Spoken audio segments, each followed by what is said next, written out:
उत्तम रोगी सेवा पाई विभिन्न राज्यरू 15 जनकू फ्लोरेंस नाइटेंगेल पुरस्कार बुधवार राष्ट्रपति भवन ठारे राष्ट्रपति द्रौपदी मुर्मू प्रदान करिसंती। मालकानगिरी जिला हॉस्पिटल रो नर्सिंग सिस्टर संजुक्ता सेठी को यह पुरस्कार मिली। सुश्री संजुक्ता सेठी नर्सिंग अधिकारी ओटी इंचार्ज सिस्टर जिला मुख्यालय अस्पताल Malkangiri Orissa.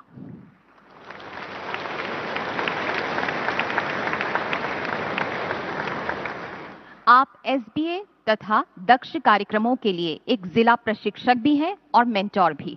District quality assurance team की सदस्य होने के साथ साथ आप बायोमेडिकल वेस्ट सुपरवाइजर भी हैं।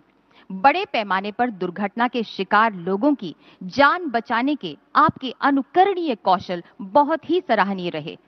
सुश्री संजुक्ता सेठी।